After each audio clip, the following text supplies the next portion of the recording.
So, nature and our relationship with it are often themes that appear in visual art. Nature can provide inspiration as well as serve as the materials of making a work of art. Um, I've decided to include art and nature sort of in this art and cycles of life section because oftentimes the natural cycles that occur within nature, like the changing of the seasons or the planetary movement around the sun, um, movements of other planets in the universe, kind of the galaxies, things like that, often these are incorporated into visual arts. So we're going to look at various ways that the natural world and its cycles have inspired artists throughout history. Henri Matisse once stated, "An artist must possess nature. He must identify himself with her rhythms by efforts that will prepare the mastery which will later enable him to express himself in his own language." Artists often record and contemplate the grandeur of nature in various ways. They explore, like I said, the cycles that occur within nature, within ecosystems and the universe. Sometimes it is used as a setting for figures to sort of tell stories or illustrate specific events. The purpose sort of depends on who is depicting it. So we'll look at several different iterations of this. The first thing that comes to mind with art and nature is probably landscapes. So landscapes are artworks that use land as the subject matter. Landscapes can be created as ways to sort of frame nature and bring it into an interior space in order to be contemplated, or they can serve as settings for figures and stories. Several East Asian cultures have pretty long-standing landscape traditions. During the Northern Song Dynasty in China, which lasted from about 960 to 1126, Chinese artists elevated the landscape to the level of subject. So this is long before Western artists considered the landscape as anything more than a setting for figures. Um, these landscapes were commonly subjects of traditional Chinese paintings, which were hand scrolls or hanging scrolls created by sort of brushing ink onto silk or paper. Chinese scroll paintings were meant to help facilitate meditation, and they were to be experienced slowly as if you were on a contemplative journey. It wasn't meant or intended for the composition to be viewed all at once, but sort of one portion at a time as the viewer unrolls the scroll. Um, Northern Song artists studied nature quite closely, um, and paintings of landscapes, or even just contemplating a landscape, these acts were considered spiritual. Um, Again, they were help excuse me, they were intended to help facilitate meditation or contemplation. Um, Oftentimes, these artists were interested in sort of specific descriptive details, but they don't necessarily record real sites um, or specific sites. Instead, they're looking to capture the eternal essence of sort of nature or of mountainness, or various aspects of the landscape. So Li Qing was an important artist to the development of this genre. We're looking at a work titled "A Solitary Temple Amid Clearing Peaks." So we have this sort of mobile mid-air perspective. The artist has used a sort of monochromatic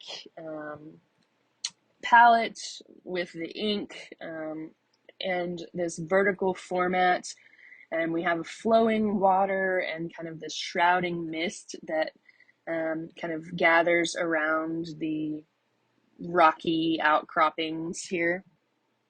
So the forms sort of culminate into those towering mountains. It all works together to create a sort of harmonious and spacious whole. It's typical in these East Asian landscapes to see paths that sort of invite the viewer to walk along and into the scene, as well as figures or places, works of architecture for the viewer to identify with. So in this particular painting, if you look closely, you can see a traveler on a donkey at the lower left, sort of combining the small daily life with the whole of nature and thinking about humanity's place within nature. Um, Ching's version of nature pictured here is sort of ordered by a higher force and kind of echoes this idea of human life in harmony with nature. This is an idea that is at the center of Taoist belief. The idea that humans and animals must live within balance with the natural world, or that idea of yin and yang, like we talked about previously. Often, this concept is illustrated by the contrast between huge, solid mountains and soft, flowing rivers or waterfalls, etc. The Chinese term for landscape painting is shan shui, which actually means mountain water painting. Mountains were long viewed as sacred in Chinese culture. They were thought to be the home of immortals. Um, So this is a work by an artist, Fan Quan. He was active from about 990 to 1030 CE.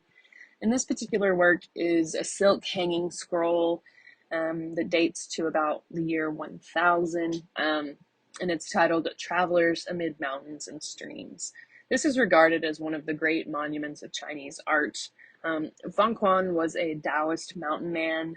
He was a hermit and a wine lover, and he was renowned for his sternness of character, but he was also one of the first artists to develop a sort of characteristic style of textured brushstrokes. So in this scene, we have a thin line of water that falls from the crevice of a high sort of mountain cliff, and it feeds a mist-shrouded lake or stream below. In the foreground, we have a large group of rocks kind of before a stream, and in the middle ground, a group of travelers and mules kind of enters the scene from the right. Um, Behind them, we have more kind of rocks and foliage, a waterfall or kind of rapids here in the middle, that's crossed by a bridge. And then in the background, we have these mountains that rise sort of powerfully upward and loom over the scene. But you might notice that the rugged cliffs are actually sort of softened by this hazy veil of clouds and fog that envelops them, and sort of creates this sense of weightlessness. So the inspiration for this landscape and many others is actually a group of peaks along the Yangtze River in Anwan province of Shanghai. This particular area has long been admired by locals and travelers alike. But this Fang Quan composition, as well as most Chinese landscape paintings, it might contain very realistic details inspired by this particular place or similar ones, but it's not necessarily a depiction of that specific place. And so here you can sort of see a detail of the image where the travelers and pack horses are entering the scene, kind of down to the right. They're very easy to overlook with the fantastic cliffs that sort of surge upward behind them, almost with a fervor and an energy of their very own. And remember that sacred quality of mountains amongst Chinese culture. So these cliffs in this landscape are not intended to be a backdrop for human activities, but more so a view of nature uncorrupted by human habitation. So we really have this sense of monumentality being conveyed here, both by the scale of the work itself. It's nearly 7 feet of hanging scroll. but also by the contrast between the smallness of the figures in the foreground and the vastness of the mountains emerging from the mists. This reflects the Taoist ideal that humans are but a small part of nature's vast existence. So we sort of have human scale in the face of nature's grandeur here. The viewer's eye sort of moves past the figures in the foreground, again, quite easily because they are so small in comparison. Um, but past the figures and the rocks in the middle ground, up through the mist and the cliffs, you can sort of follow that thin line that contrasts against, excuse me, against the black kind of crevice of the cliff there. Um, so follow that waterfall up to the culmination of these cliffs or mountains. So you can sort of think of this journey of the viewer's eye as um, moving from the human or terrestrial realm to the celestial realm of the mountains and the sky above, kind of showing the totality of the universe all at once. Now, we could also talk about romantic landscape artists in the late 18th and early 19th centuries in Europe and in the United States. These artists were interested in depicting um, kind of vast landscapes in order to highlight the raw power of nature. Um, we could talk about Turner and Thomas Cole and many, many others. But for the sake of time, I want to go ahead and move on to um, art that sort of addresses the cycles that occur within nature, both in the ecosystems that surround us and kind of the um, natural cyclical movements of the cosmos and of weather and season changes, things like that. So let's move on. So nature's cycles have to do with how the earth renews itself. The cyclical essence of nature and the universe exists both on a grand and a small scale, kind of both on environmental and astronomical levels. So energy levels within ecosystems, the water cycle, life cycles of plants and animals, as well as climate and weather cycles, astronomical cycles, planetary movements, things like this. All of these cycles of nature in the universe have a long history of being incorporated into art. Um, Oftentimes, nature is more than the subject or the inspiration of visual art, though, because it's often served as the material for art. Um, so here we're looking at Stonehenge, one of the most recognizable Neolithic works. It still gets millions of visitors yearly. This was constructed between about 3000 and 15,000, or yeah, 1500, excuse me, 3000 and 1500 BCE. It's on the Salisbury Plain in Wiltshire, England, and it's rather iconic. I'm sure you've all seen it before.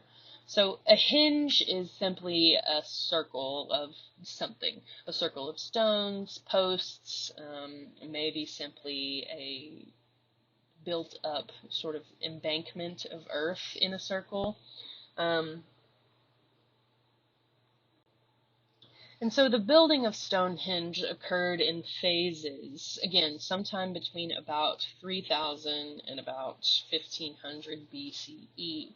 The first iteration of the hinge was potentially constructed with wooden timbers, but of course those have decayed, so we can't be certain. But the earliest known major building event at this site was the construction of a circular ditch or embankment. There are, like I said, evidence of upright timbers or stones sort of set within that embankment. And archaeological excavations have discovered that this was the site of both cremation and body burials, and actually this is the largest Neolithic cemetery in the British Isles.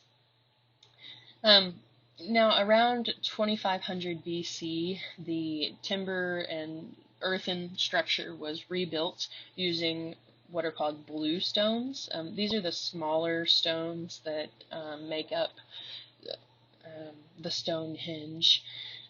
These were likely brought to the location from the Preseli Mountains in Pembroke, South Wales, which is about 245 miles away from the site of Stonehenge.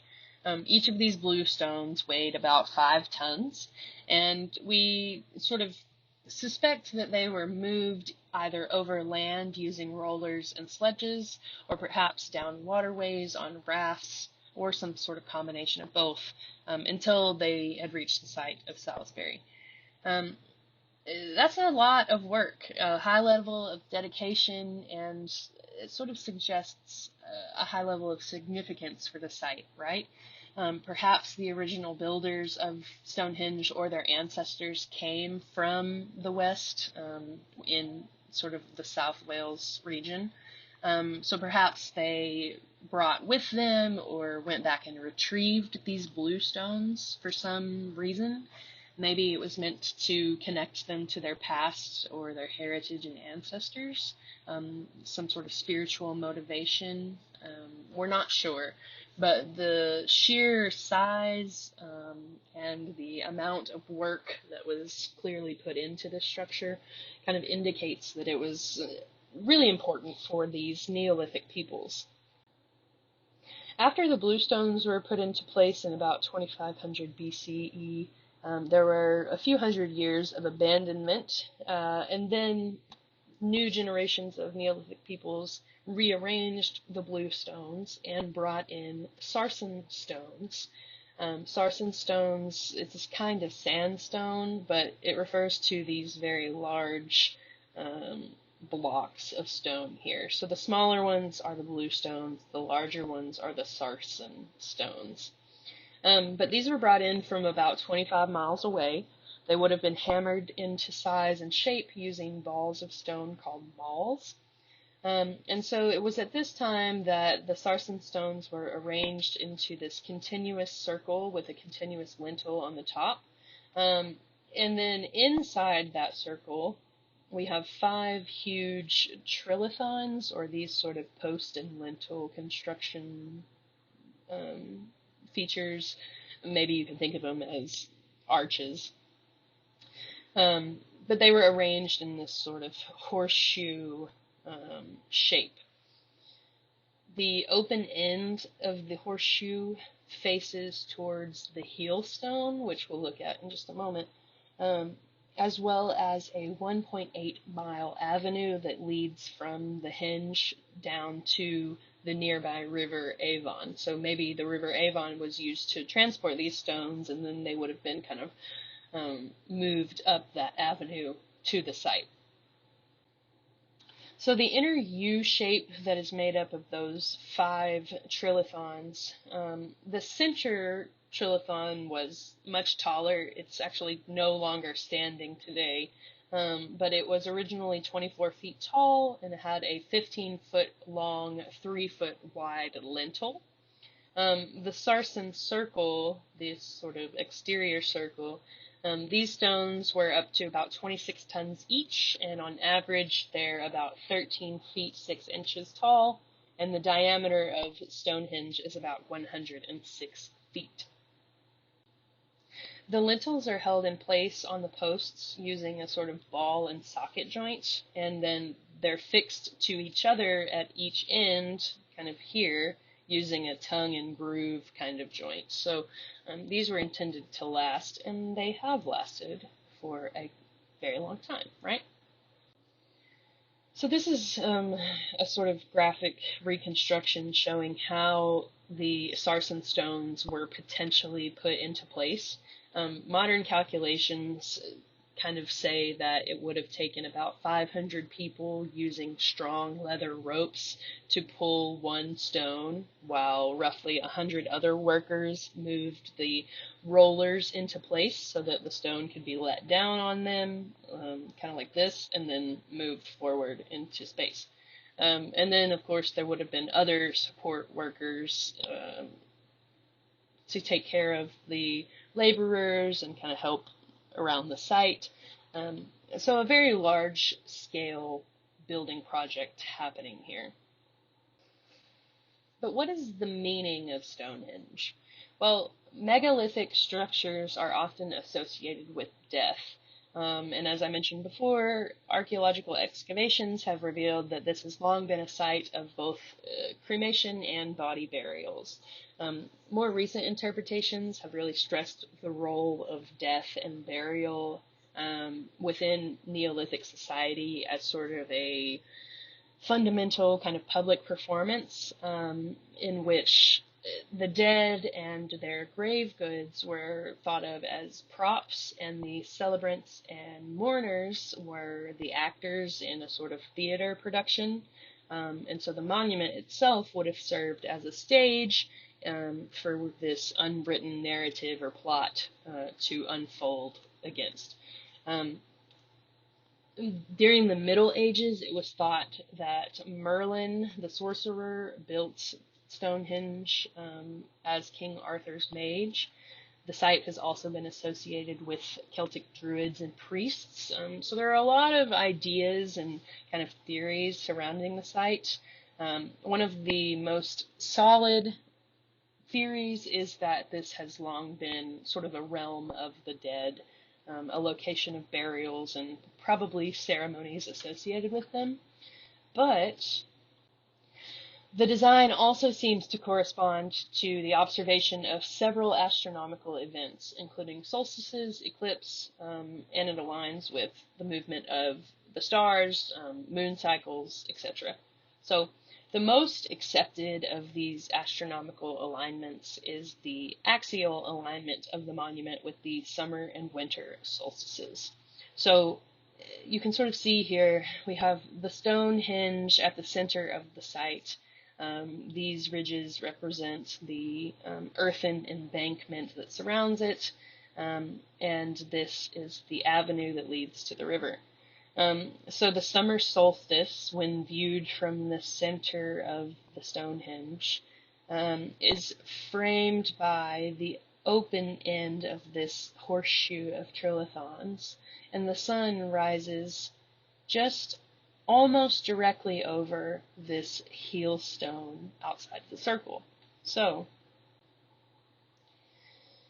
the heel stone is northeast of the monument, again, outside of that circle. It's about 256 feet from the center of the Stonehenge, and it is an unworked stone. It's sort of naturally pointed. It's about 20 feet long, 4 feet of which is buried under the ground to kind of hold it in place. And it's about 8 feet wide and 7 feet thick, weighing something like 35 tons. So on the summer solstice, again, viewed from within the circle, the sun rises almost directly behind that hillstone. It's actually slightly to the left, and archaeological excavations have uncovered sort of a hole to one side that sort of indicates that perhaps at one time the heel stone had a partner that would have sat next to it, and so the sunrise on the summer solstice would have been framed by those two stones. Now, exactly opposite that point, on the winter solstice, the sunset is framed by the uprights of the tallest sarsen trilithon at the head of that horseshoe. And as the sun sets, it drops over what was once an altar stone, sort of a block that existed across the solstice axis there. And so the longest and shortest days of the year, the two great sort of seasonal changes within the annual calendar, are marked by the alignment of this monument. And going back to our diagram here, you can sort of see the potential of two heel stones, or the heel stone and its partner stone, framing the the summer solstice sunrise. And then you can see how the winter solstice sunset would be framed by these trilithons. Now, a complex 18.6-year cycle of the moon is also potentially at work in the design here. So there are 4 what we call station stones sort of positioned around the Stonehenge itself, and they form a rectangle whose diagonals intersect near the center of the stone. So the diagonals from corner to corner of this rectangle cross at almost exactly the center of the Stonehenge.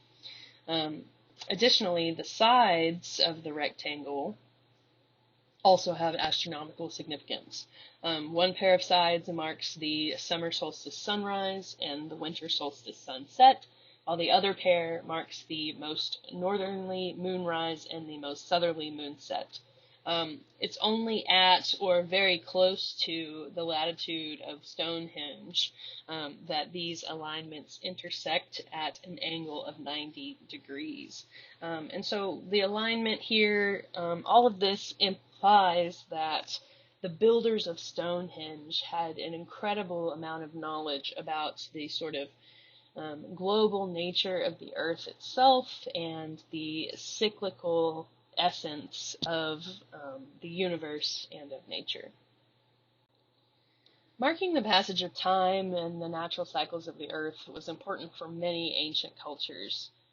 The people in this area at this time were likely farmers who grew crops and tended to their livestock, so they would have been aware of the importance of the changing seasons.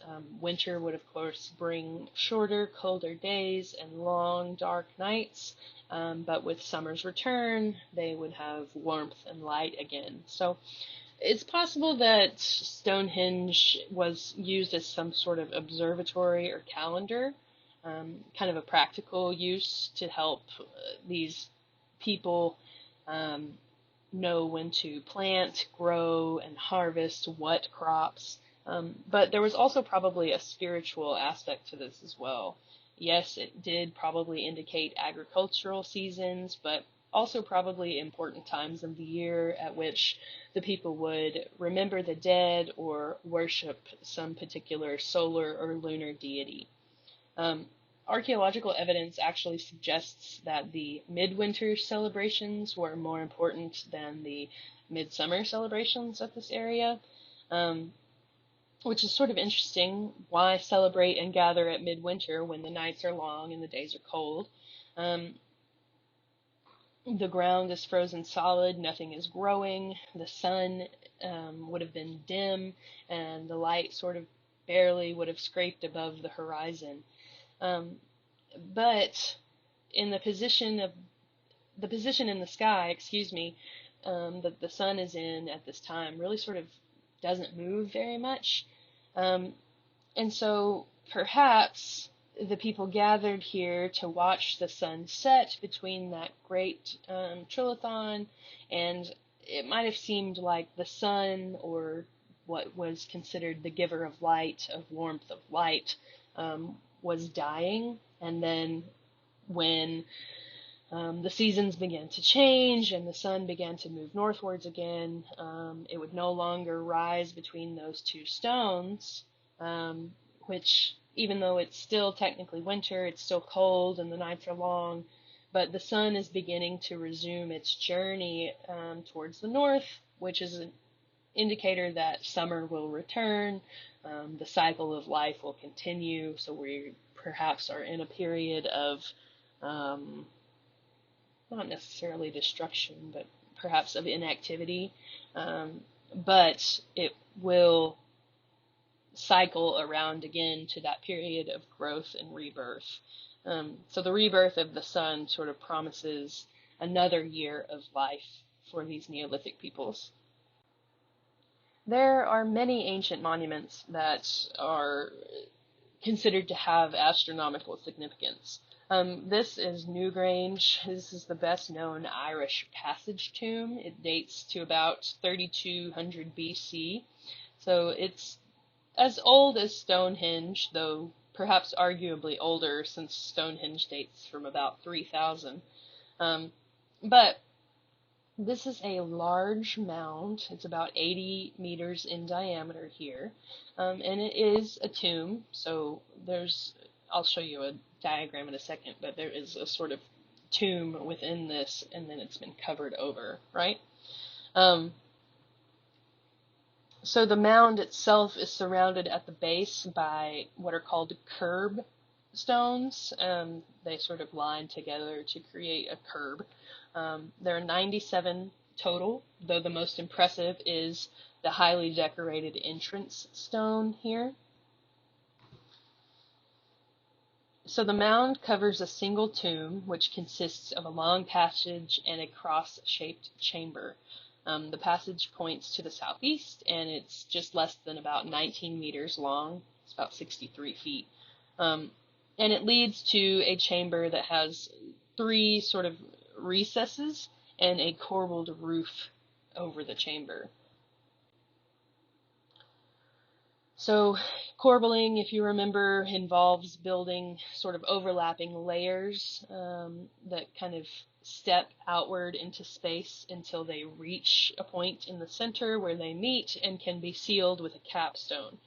So in this case, that capstone is about 6 meters off the floor, and after 5,000 years of existence, the roof here at Newgrange is still waterproof.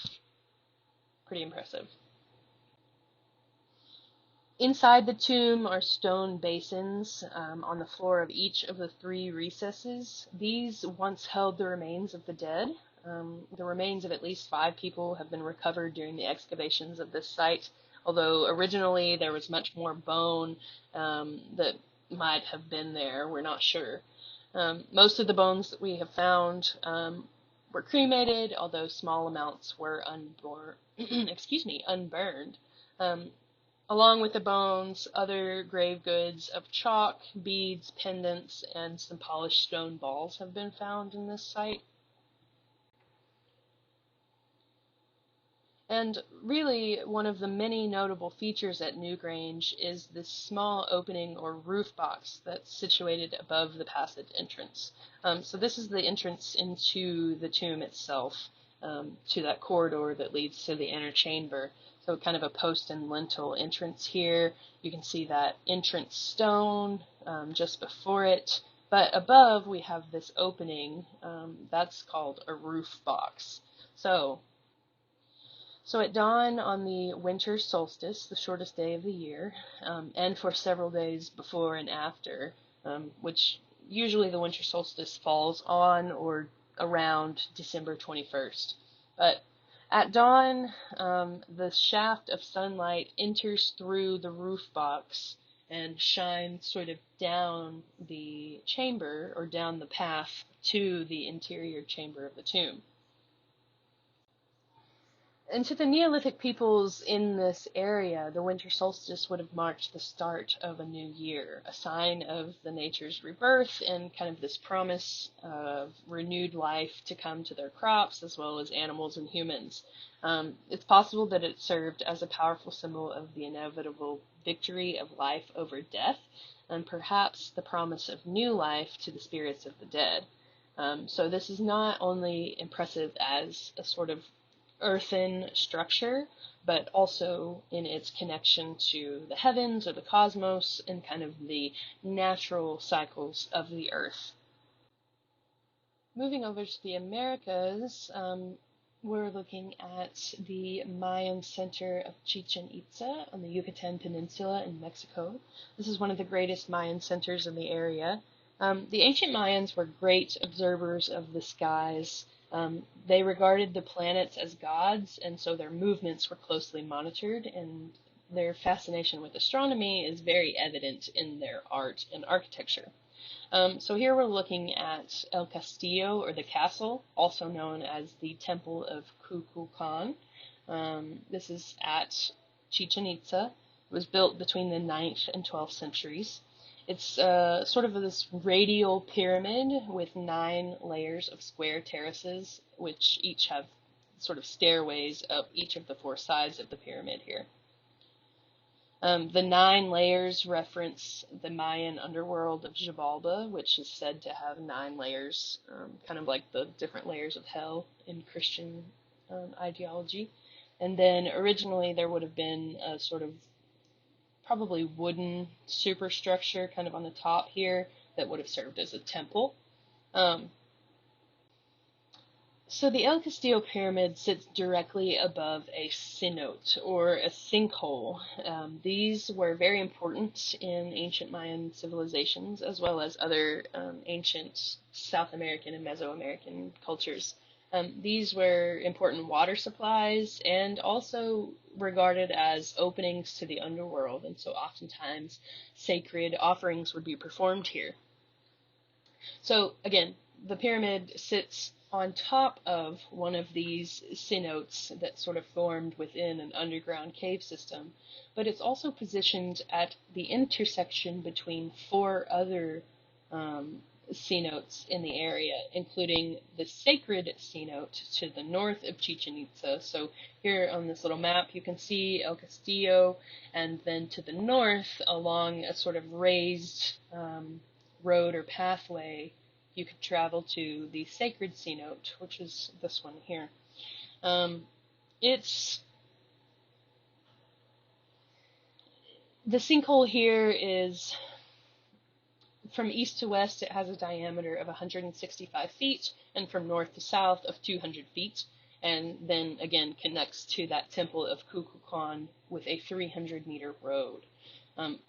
The ancient Mayans believed that the rain god Chak lived here, and so there are some ruins of buildings and platforms that kind of surround it, and in some areas they seem as if they kind of reach or once reached over the edge of the sinkhole here, and so it was likely that sacrificial offerings would have been made here, and that would have included the offerings of precious objects as well as human sacrifices.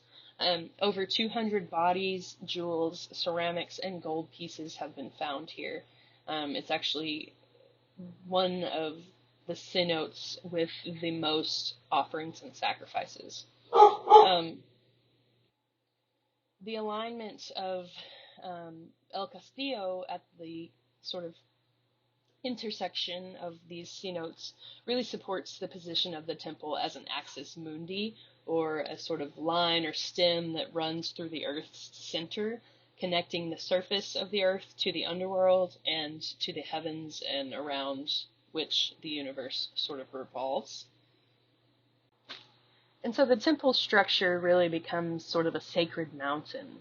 It was believed to be a portal to the heavens, and again, it sits on top of one of these sacred cenotes, so it also sort of sits on top of a portal to the underworld. It can sort of be said that this structure functions as a 3-dimensional diagram of the universe, mapping out both time and space, while simultaneously revealing the relationship between the realm of humans and the sacred otherworld. So again, El Castillo has 4 symmetrical sides, each with 91 steps. And then if you include the top layer, there are a total of 365 steps in this temple, which is equal to the number of days in a single year. El Castillo is also precisely aligned. The western parts of the pyramid align with the zenith sunset and the nadir sunrise, which in turn connect to planting and harvesting seasons. Now, running down the northern balustrade, or the northern sort of sides of, or excuse me, the northern side of the temple, the balustrades being the sides of the stairs, we have sculptures of plumed serpents or feathered serpents with the heads at the bases of the stairs. Now, on the annual spring and fall equinoxes, the light of the setting sun creates a series of shadows on the north side of the pyramid, which merge with the carved heads of the feathered serpents on either side of the base of the stairs. The shadows form the body of the serpent, and as light changes over about 45 minutes, it sort of creates this illusion that the serpent is descending from the heavens and slithering down the north side of the pyramid, and off then in the direction of the sacred cenote where it will re-enter the underworld. So the feathered serpent is the god Kukulkan, which is the Aztec Quetzalcoatl. They're believed to be the same god, just with different names. And this particular deity is thought to move between worlds. Kukulkan is a creator deity for the Mayans, linked to resurrection and rebirth. He's believed to have brought civilization to humans in the form of art, calendars, and agriculture. It's thought that Kukulkan grew up within the underground cave system below El Castillo until he eventually broke through the surface of the earth. So if this temple is truly or was truly dedicated to Kukulkan, perhaps the descent of the serpent on the equinox symbolized the beginning of the new agricultural cycle and kind of gives implications of renewed life. Chichen Itza also has an observatory called El Caracol. So this observatory is dedicated to tracking the movements of planets and stars. Caracol in Spanish means snail or seashell, so it sort of references this spiral shape of a staircase within this larger circular tower that's built up on these several rectangular platforms.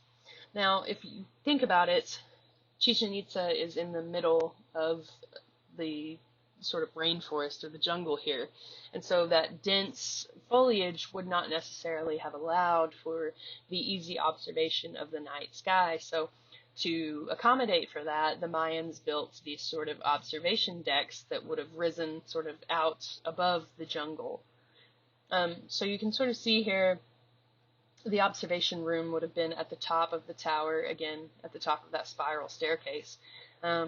Few of the observatory windows remain. About 3 of them are still intact, but we can tell by those 3 that they face the setting point of Venus. So the windows sort of align with the movements of Venus and mark the sort of northern and southernmost positions in the sky of Venus.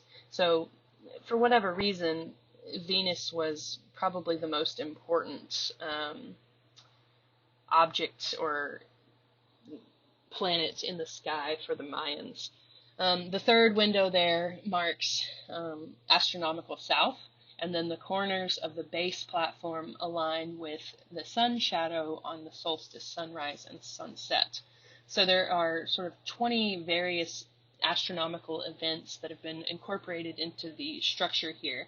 And again, they would have used the observations of the sky, the observations they would have made from structures like this, used those to sort of predict the opportune times for planting and harvest, but also predict things like times of death or when to go to war. For the Mayans and most other Mesoamerican peoples, flint was considered a sacred material. Flint knives were often used to make sacrifices. Flint struck together causes sparks that make fire, which was at the time considered a sort of supernatural being.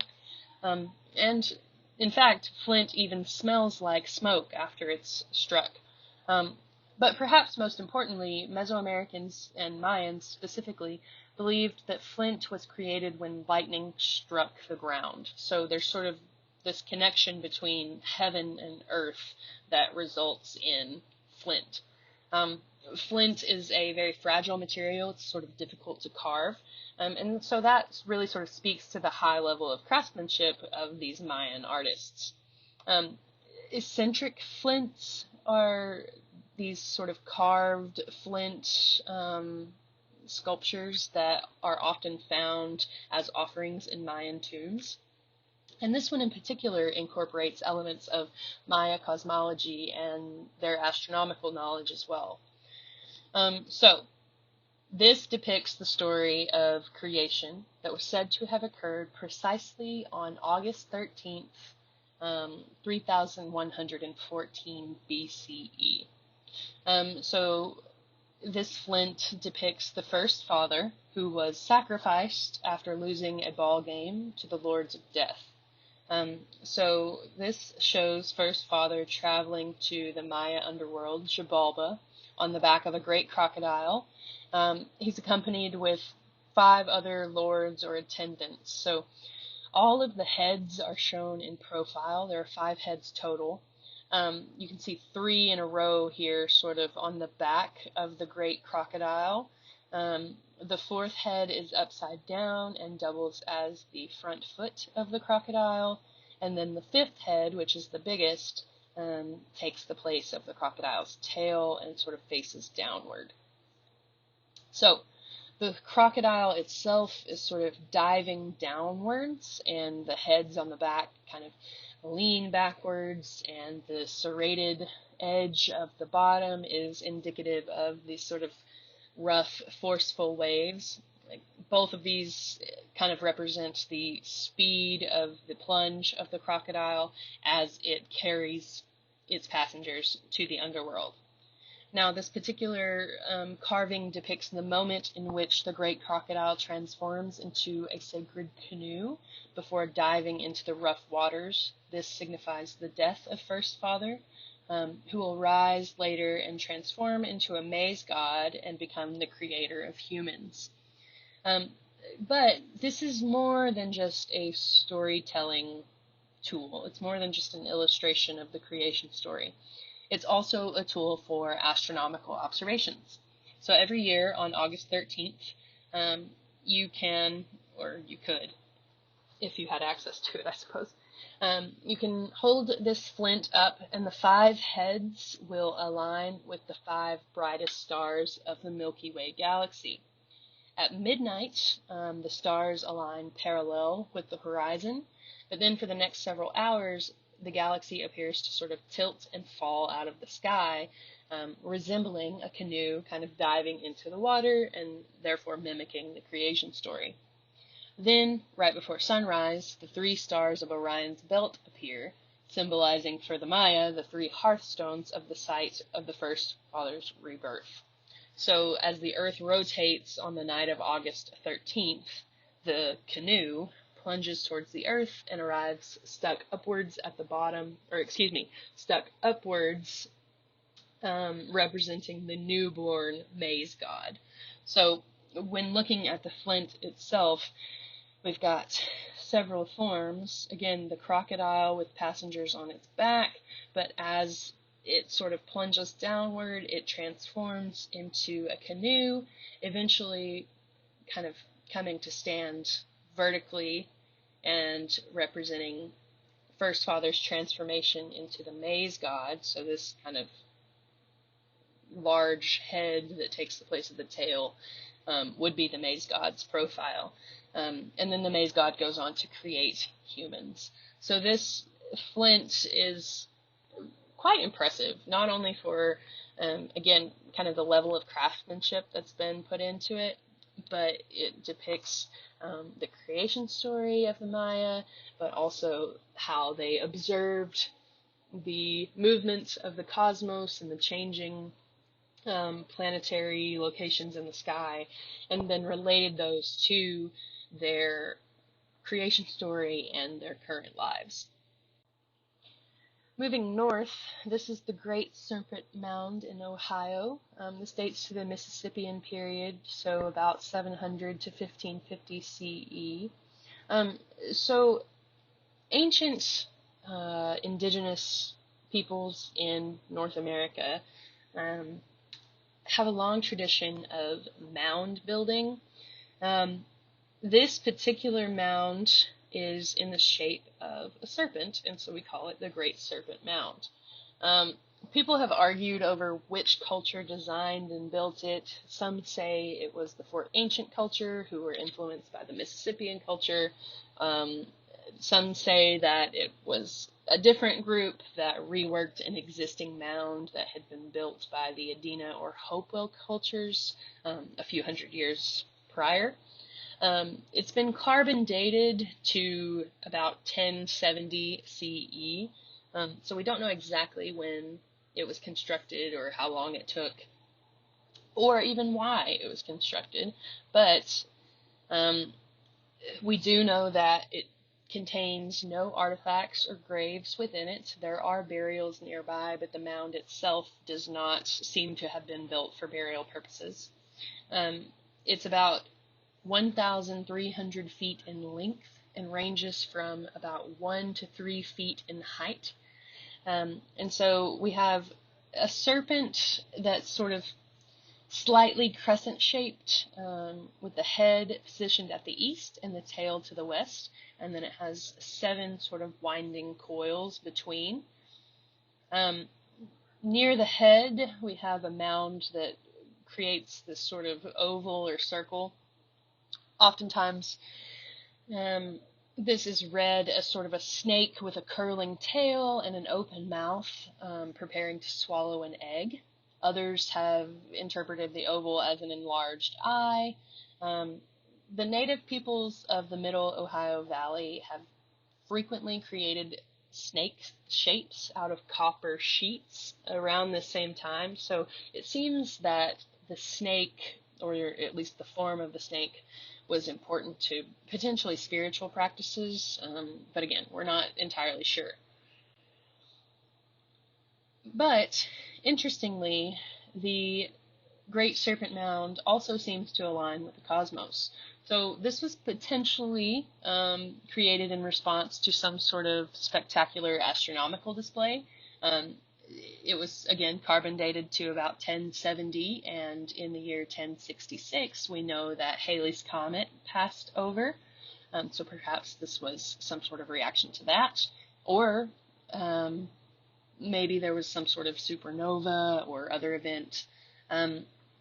We do know that the head of the serpent aligns with the summer solstice sunrise, so perhaps the egg is representative of the sun and the snake swallows the sun, maybe referencing the natural cycles of kind of seasonal changes, or maybe documenting a solar eclipse.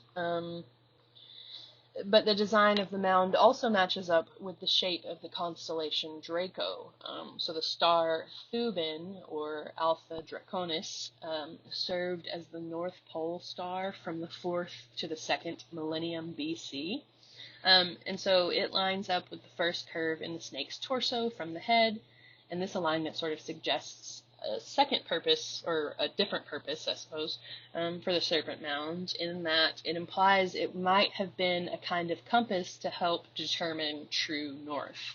But again, the purpose is entirely up for debate because we actually know very little about this mound and its creation. But it's interesting that it aligns with so many astronomical events, and kind of the movement of constellations and various things. So we've looked at some ancient earthworks, but let's talk about some more recent ones. In the 1960s and onward, artists were inspired by ideas of minimalism as well as conceptual art, and they began to explore the potential of landscape as both the material and the sort of site or setting of art. Many of these artists utilized nature directly within their works, so earthworks, sometimes called earth art or land art, these are artworks made in, on, and sometimes of nature or earth itself.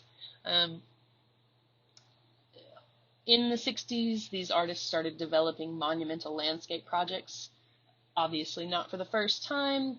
They didn't necessarily stem directly from these ancient traditions that we've been looking at, like Serpent Mound or even the Nazca lines that we've talked about in the past. But you can't deny there was probably some sort of inspiration there. So we're looking here at Robert Smithson's Spiral Jetty of 1970. Smithson actually coined the term earthworks to describe his sculptures like this. So he chose to create this earthwork in a spiral shape because that spiral is often found in nature. We talked about this a bit before as well. It appears in shells and crystals and galaxies and many, many other instances. But Smithson used 6,550 tons of basalt rock and dirt. He transported it with dump trucks and kind of gradually built a spiral sort of roadbed within this lake, which is actually the Great Salt Lake in Utah. Now, the sculpture is not static, but rather it sort of interacts with nature. As the water levels of the Great Salt Lake change, the sculpture is repeatedly submerged and then it resurfaces. And when it emerges from the waters, it's typically encrusted with salt crystals because, again, the Great Salt Lake has a very high salinity level. Smithson instructed that no maintenance be done on this sculpture so that over time it would respond to the changes of its natural environment.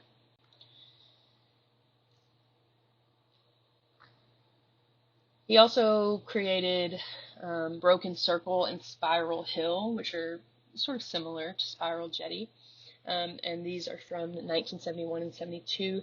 So 1970 was the year of the first Earth Day. So these also have kind of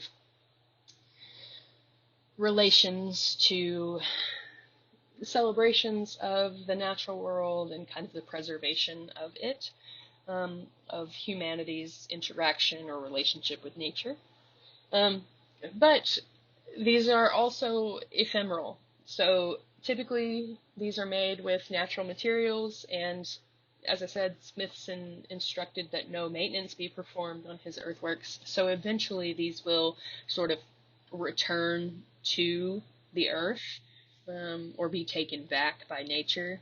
So they're typically documented with photos and film. So they sort of exist in multiple spaces in that way. But the sculpture itself is within nature and of nature. Walter de Maria is another land artist, and this is his Lightning Field from 1977. This work of land art is situated in a remote area of the high desert of western New Mexico, and it is comprised of 400 polished stainless steel poles installed in a grid array measuring 1 mile by 1 kilometer. The poles, which are 2 inches in diameter and averaging about 20 feet and 7.5 inches in height, are spaced 220 feet apart and have solid pointed tips that define a horizontal plane. This is intended as a sort of sculptural environment, a sculpture to be sort of walked within as well as viewed. So it's really an experience meant to be kind of had over an extended period of time. A full experience of the lightning field does not depend on the occurrence of lightning necessarily. Visitors are encouraged to spend as much time as possible within the field, especially during sunrise and sunset.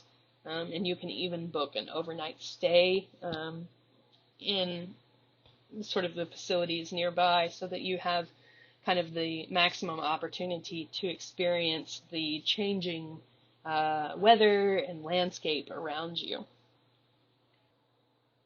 De Maria also brings nature into a gallery space.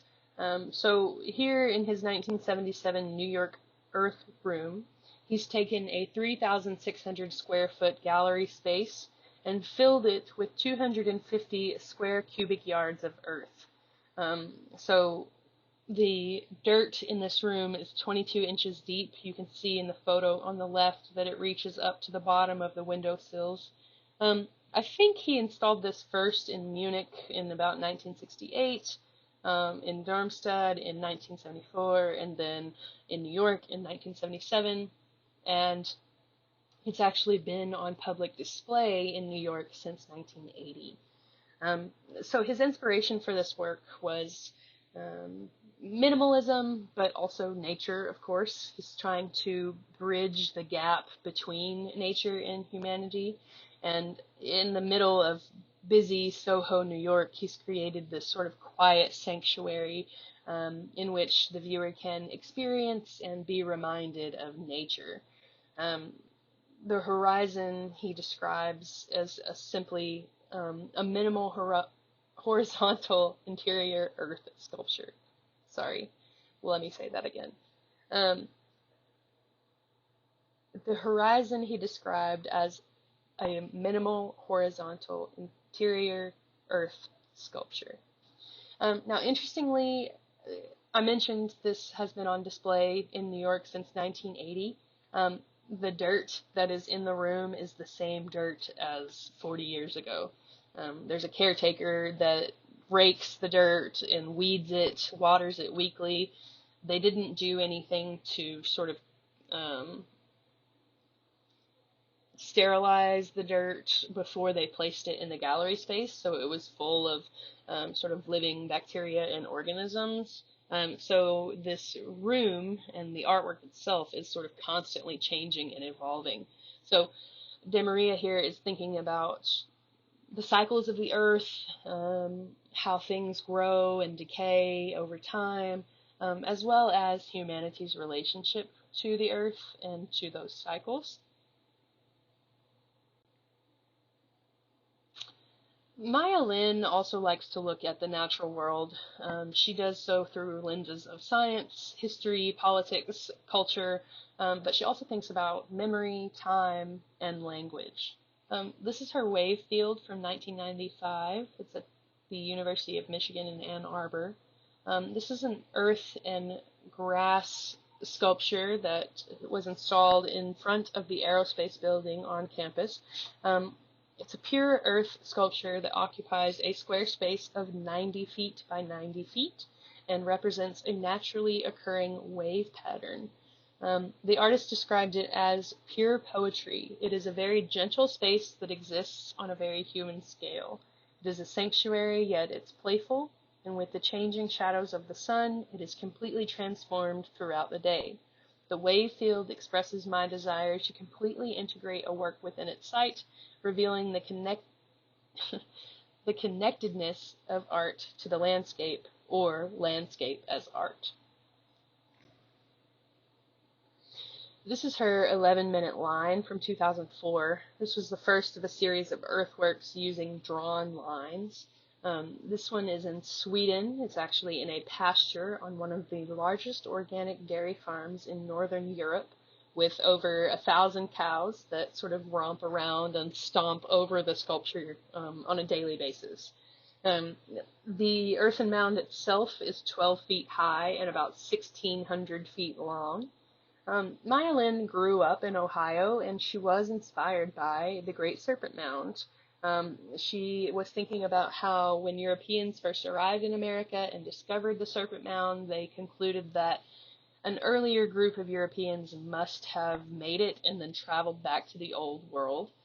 Basically, these European explorers couldn't possibly conceive that Native Americans could have built something so complex and monumental.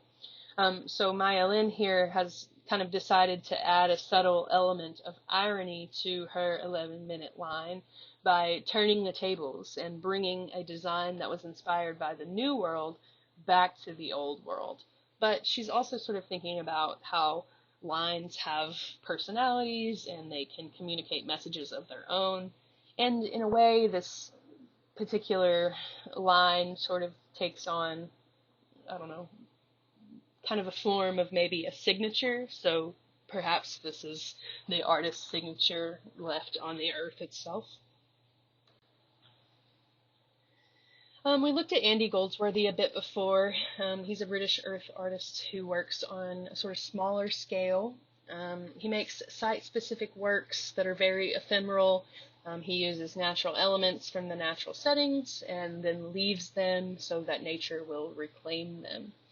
So here we have his sycamore leaves edging the roots of a sycamore tree from 2013. And then on the right, we have a tree painted with black mud from 2014. Um, Goldsworthy, he doesn't damage what is there. He instead uses what is there to create new forms, um, almost taking the natural objects out of context to create something new, but at the same time, he's leaving them within their natural context, right? And again, these are ephemeral, so they can be washed away with rain or sort of destroyed by wind or storms, things like that. Typically, he preserves his works with photos or videos. Here's one from 2010, Icicles Frozen to Icicles. This is an icework in Scotland, but it rarely stays below freezing all day in Scotland, so Goldsworthy would get up before dawn to complete these works before it was too warm and they started melting. He likes to push his works really to the verge of collapse, really focusing on sort of tension and a sense of precariousness. He also makes these seed shapes from rocks. There are several versions of these. If you're interested in learning more about Andy Goldsworthy, there are a couple of documentaries that you could check out. There's one called Rivers and Tides from 2001, but there's also a more recent one from 2017 titled Leaning into the Wind. So eco-art or environmental art is distinguished by a focus on systems and interrelationships within our environment. The ecological, geographic, political, biological, and cultural systems of nature. Eco-art tends to create an awareness, stimulate dialogue, or kind of spur changes in human behavior towards other species, and it encourages the long-term respect for the natural systems that we coexist with. Typically, environmental art forces us to think about the consequences of our behavior on the planet. Now, there's definitely some overlap between environmental art with themes of maybe social consciousness or activism, but specifically sort of pertaining to nature and the environment. So here we have Chris Drury's Carbon Sink from 2011. Drury is an environmentalist artist making monumental works that draw upon the connections between the natural landscape and humanity's mark upon it. He researches his site for context and then uses local materials and considers the contour of the land. So very sort of aware of the space that he's working within.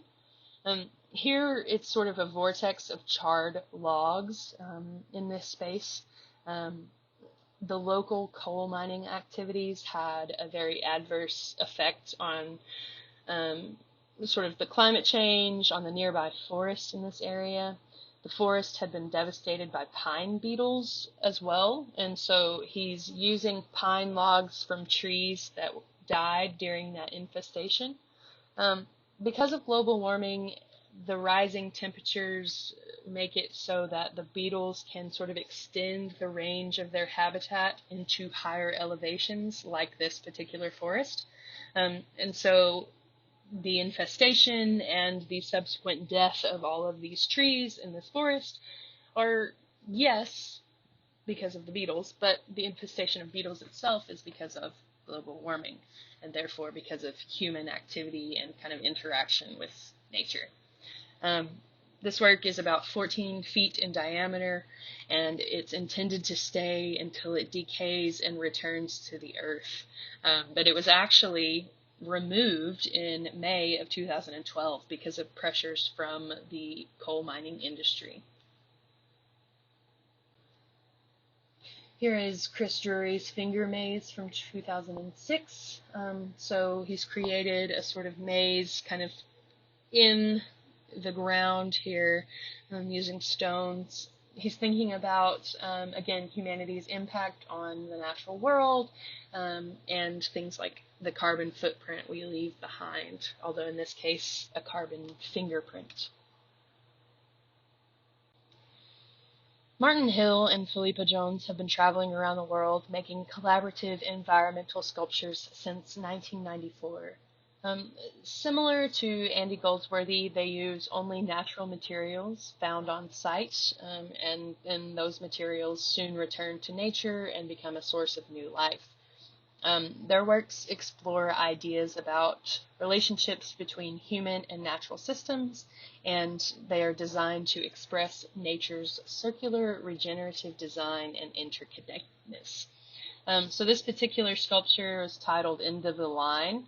The intended meaning, according to the artist's website, was that the circle of life, now undermined by linear industrial systems, can only be maintained by transforming human systems into circular ones so that waste becomes a resource as it is in nature. So the sculpture itself consists of a snow circle divided by a horizontal line. This was achieved by embedding flat rocks into the sides of the snow circle, and then when it was photographed against the dark rock of the mountain, Mount Aspiring, behind it, it reads visually as if there's nothing in that space, and so it's sort of floating. Many of their works are made in association with natural bodies of water, often with a sort of reflection in the water that completes a sort of visual circle. So this one is Kanuka Sphere. It was made in 2015 on Lake Wanuka in New Zealand. It consists of intertwined Kanuka branches that are reflected in the water, and it's about 1,800 millimeters high. So this, again, according to their website, this was intended to refer to the need to mimic cyclical natural systems in the design and manufacture of our man-made systems. And so they've documented their ephemeral sculptures with photography and video in ways that, quote, provoke a deep human response that leads to closer understandings and the use of these cyclical processes of nature that we call nature's design, end quote. Again, they do document these with photo and video as well. So this is actually a still from a sort of dystopian video made in 2012-2013, and it's titled Burning Issues. So we have a sculpture of a figure made from dry strands of snowgrass installed in an alpine tarn at dusk and set on fire.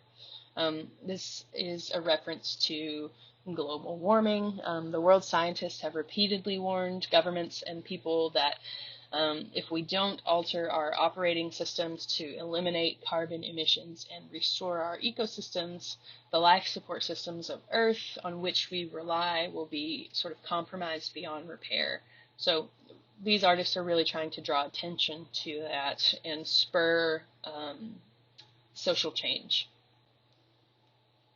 Here's one more by Martin and Philippa Jones. This one is The Sky is Broken.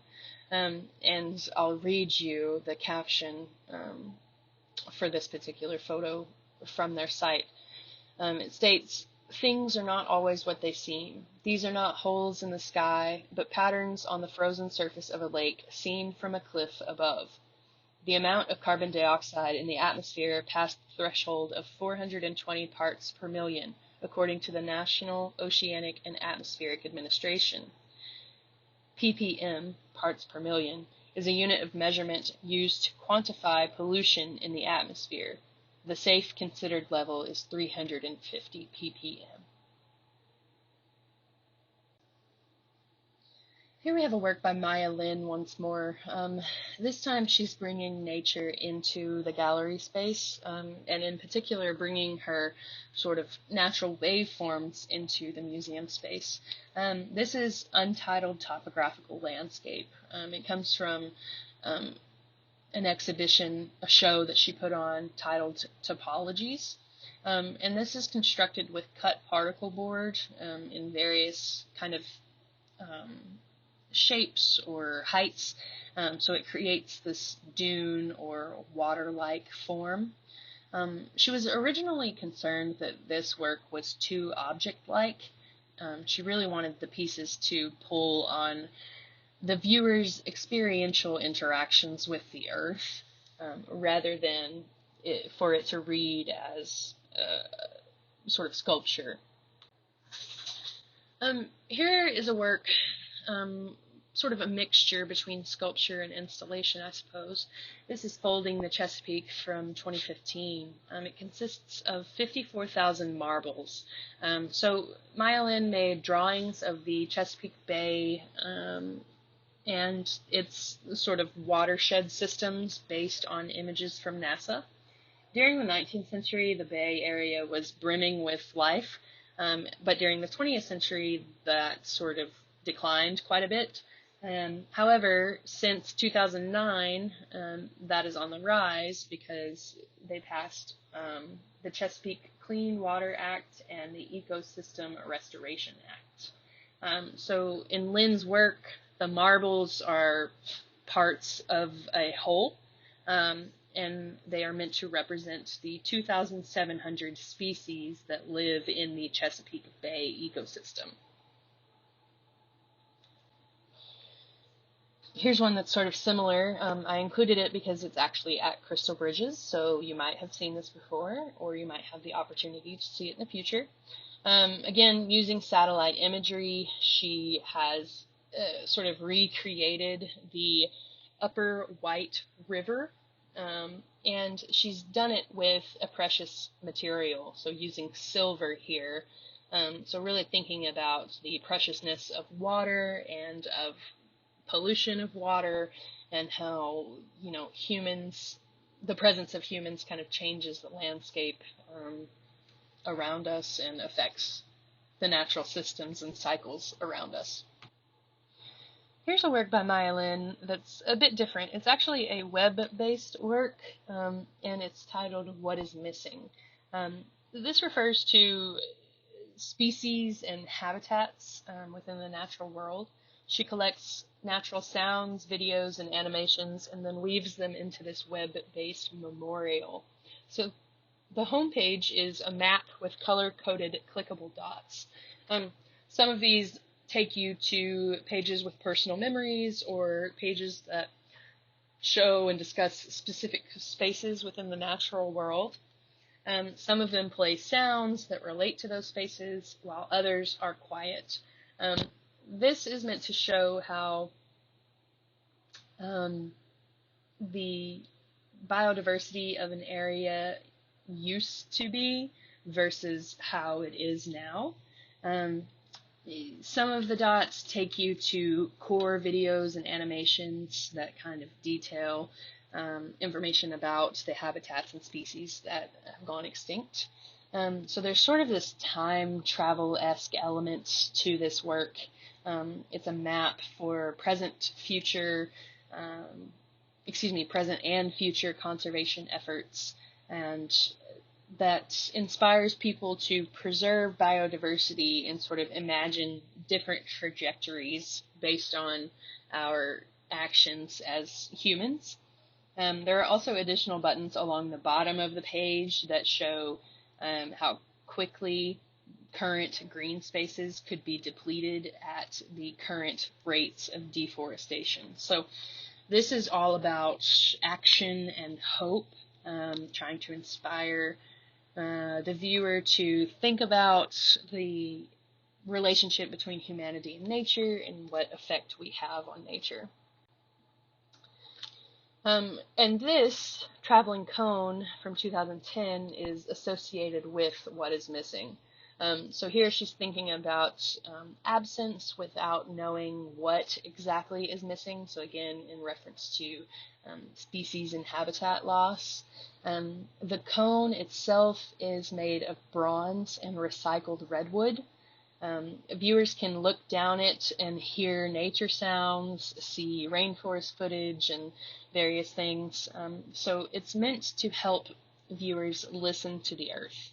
A species disappears every 20 minutes on the earth, and that's sort of well, that's just horrible, honestly. But it, this work is meant to sort of push the viewer into thinking about the relationship between, again, humanity and nature, um, between art and nature, art and science, as well as sort of advocating in the artist's own language of memorials, for action and kind of um, for humanity to step up and reverse the adverse effects that we've had on the natural world.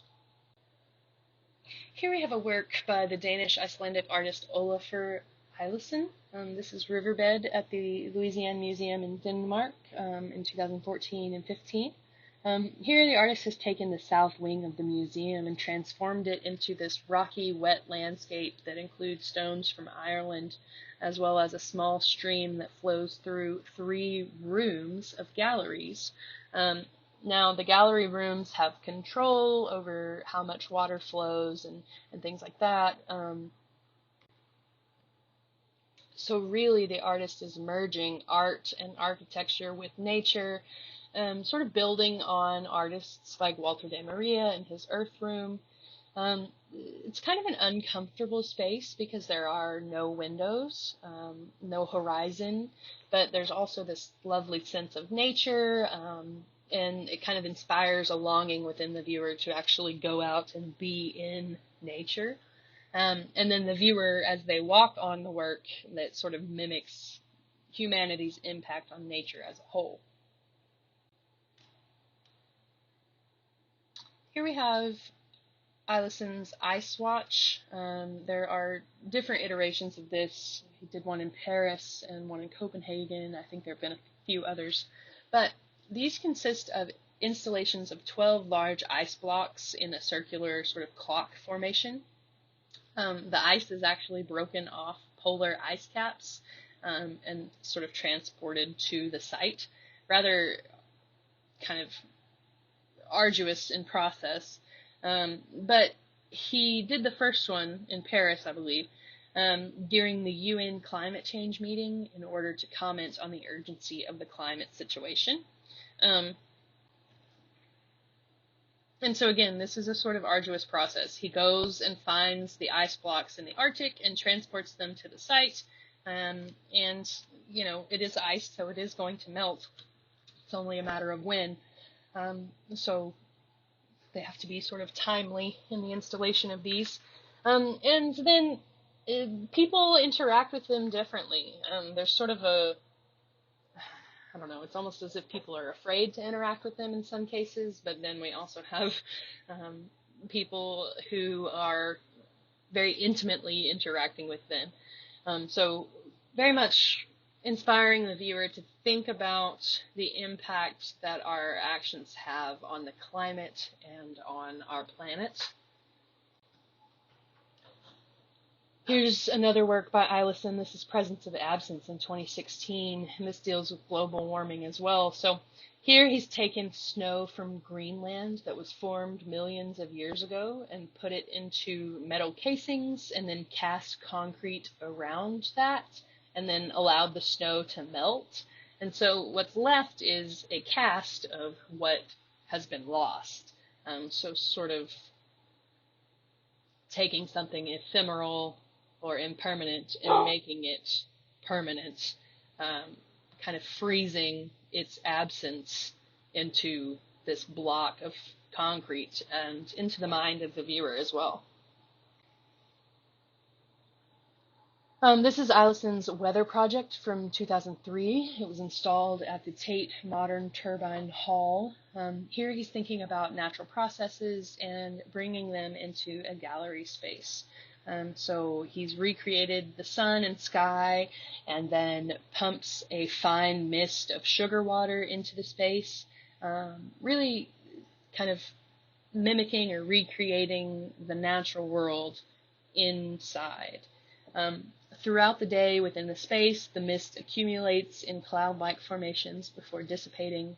The people in the space can look up to 300 mirrors on the ceiling, so seeing their sort of reflection of themselves within the space, thinking about humanity within nature. And then at the far end of the hall, we have this huge circular form, which consists of 200 monofrequency lamps, sort of recreating the sun. So again, thinking about natural cycles, but also sort of taking things that we encounter on a daily basis out of context and placing them in a new context in order to make us think about them in new ways. And so again, this was at the Tate Turbine Hall, which is in London. London being known for being rather wet and foggy, so sort of almost memorializing that in a way, but also creating contrast with the kind of warm, bright sunlight here.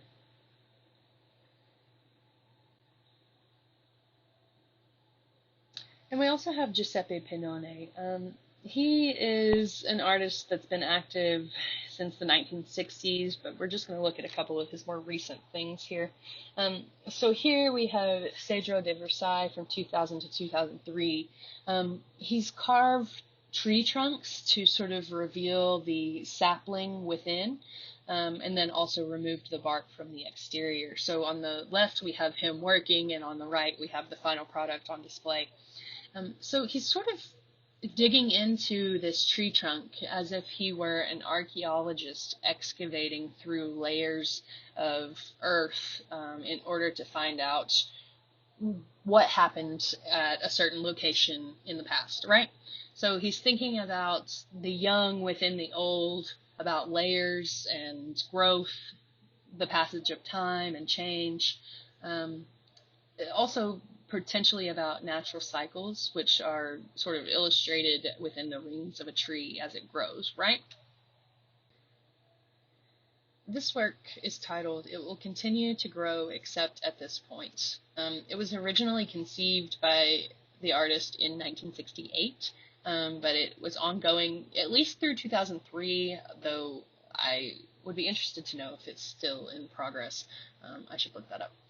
But we have a bronze cast of the artist's hand and lower kind of forearm here, clasping the trunk of a young tree. So as the tree grows, it's going to sort of grow out and around to envelop the bronze hand, right? So it looks as if the hand is squishing the tree, and therefore freezing its growth within its touch. So we have this exploration of the passage of time through tree growth, but also ideas of humanity bonding with nature, but also ideas of culture and of botany. And here in a work from 2016, kind of incorporating architecture with nature, perhaps. This is Leaves of Stone, in which Pinone has used stone blocks set into trees. The one on the left and right there looks to be marble, and then the central one you can sort of see a design carved into it. So I believe that some of these stone blocks, at least, are pieces of spoliated architecture, so taken from other sites or monuments and reused. He said that he wanted to create something with the ability to exist in dialogue with the historic landmarks nearby. So this is in Italy.